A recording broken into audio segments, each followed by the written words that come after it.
নমস্কার বন্ধুরা, এই ছোট্ট ভিডিওতে আমি আপনাদের সঙ্গে শেয়ার করতে এসেছি একটা আইসক্রিমের রেসিপি।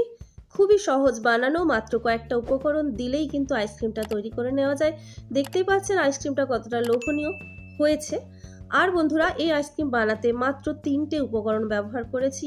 কি কি উপকরণ সেটা জানতে হলে অবশ্যই আপনাকে ভিডিওটা শেষ পর্যন্ত দেখতে হবে। আর বন্ধুরা, এই গরমে যতই আপনার ঠান্ডা লাগুক না কেন, প্রত্যেকেরই কিন্তু কম বেশি আইসক্রিম খেতে ইচ্ছে করে। তো চলুন বন্ধুরা, কথা না বাড়িয়ে ভিডিওটা শুরু করি। এর জন্য একটা মিক্সার গ্রাইন্ডার জার নিয়েছি আমি। তার মধ্যে দিচ্ছি বন্ধুরা 250 ml কাপের 1 কাপ কোরানো নারকেল। এখানে একটা টিপস আপনাদের দিই বন্ধুরা, এই আইসক্রিমটা যদি আপনি খুব তাড়াতাড়ি মানে 4 থেকে 5 ঘন্টার মধ্যে রেডি করতে চান, তাহলে অবশ্যই নারকেল কোড়াটাকে ডিপ ফ্রিজের মধ্যে রেখে দেবেন 2 থেকে 3 ঘন্টা। দেখতেই পাচ্ছেন মানে বরফ জমে গেছে, আমি সেইভাবেই দিলাম তাড়াতাড়ি আইসক্রিমটা বানানোর জন্য। আর দিচ্ছি যতটা নারকেল কোড়া দেবেন তার ঠিক 4 ভাগের 1 ভাগ জল। একেবারে বেশি জল দিলে কিন্তু আপনি আইসক্রিমের টেস্ট ভালো পাবেন না। আরেকটা জিনিস কি দিচ্ছি দেখুন বন্ধুরা, নকুল দানা। নকুল দানা দিয়ে আপনি আইসক্রিম বানাবেন, দেখবেন টেস্ট অনেক ভালো হবে চিনির থেকে। তার বদলে বাতাসাও দিতে পারেন। এখানে আমি যতটা নারকেল কোড়া দিয়েছি তার 3 ভাগের 1 ভাগ নকুল দানা দিলাম। এখন দিচ্ছি দেখুন গুঁড়ো দুধ। গুঁড়ো দুধ এখানে 2 হাতা দিলাম, মোট 3 টেবিল চামচ গুঁড়ো দুধ রয়েছে। তো 3টে উপকরণ দেখুন এখানে দিয়েছি আমি, নারকেল, গুঁড়ো দুধ, নকুল দানা। জল তো বন্ধুরা আমরা উপকরণ হিসেবে সেইভাবে ধরি না, জল তো লাগেই যে কোনো খাবারে। এটাকে ভালো করে মিক্সার গ্রাইন্ডারে গ্রাইন্ড করে নিয়েছি। যতটা মিহি করে পারবেন ততটা গ্রাইন্ড করে নেবেন।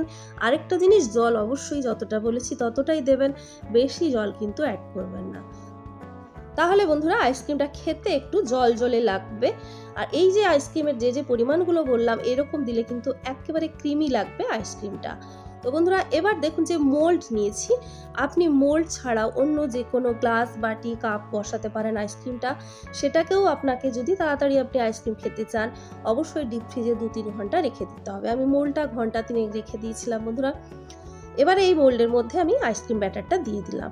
আমি যে পরিমাণগুলো নিয়েছি বন্ধুরা, সেটাতে 4টে আইসক্রিম হলো, দেখতে পাচ্ছেন। আপনি যদি বেশি পরিমাণ বানাতে চান সেক্ষেত্রে আপনাকে পরিমাণগুলো বাড়াতে হবে, বা ছোট্ট ছোট মোল্ড ব্যবহার করলে এটা দিয়ে আপনি 8টা আইসক্রিম বানিয়ে নিতে পারবেন। এবার যেটা করার বন্ধুরা, এয়ার টাইট করে নিতে হবে, মানে বেশ ভালো করে ঢাকাটা দিতে হবে, চেপে দেবেন ঢাকাটা দিয়ে। আর যদি আপনি গ্লাস, কাপ ব্যবহার করেন, অ্যালুমিনিয়াম ফয়েল দিয়ে মুড়ে দেবেন। এবার ডিপ ফ্রিজে এটাকে আমি যেভাবে বানালাম তাতে 5 থেকে 6 ঘন্টা লাগবে বন্ধুরা।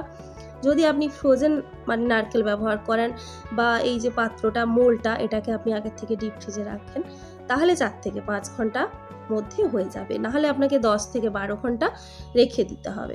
তো বন্ধুরা, আমি ফ্রিজ থেকে এবার বের করে এনেছি। এনেই সঙ্গে সঙ্গেই কিন্তু স্টিকটাকে জোর করে তুলবেন না, তাহলে স্টিকটা উঠে যাবে, আইসক্রিমটা থেকে যাবে। আর যে পাত্রে সার্ভ করবেন সেটাকেও দেখুন অবশ্যই আপনি ডিপ ফ্রিজে ঘন্টা 2 রেখে দেবেন, তাহলে আইসক্রিমটা সহজে কিন্তু গলবে না। আমি এবার আপনাদের আইসক্রিমটা তুলে দেখাচ্ছি।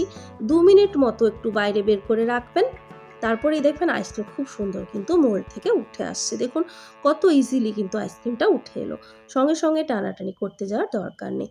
তো বন্ধুরা, এইভাবে অবশ্যই একবার বাড়িতে ট্রাই করবেন, আর ট্রাই করে জানাবেন কেমন লাগলো আমার এই রেসিপি। যদি ভালো লাগে তাহলে অবশ্যই লাইক, কমেন্ট, শেয়ার আর সাবস্ক্রাইব করতে ভুলবেন না।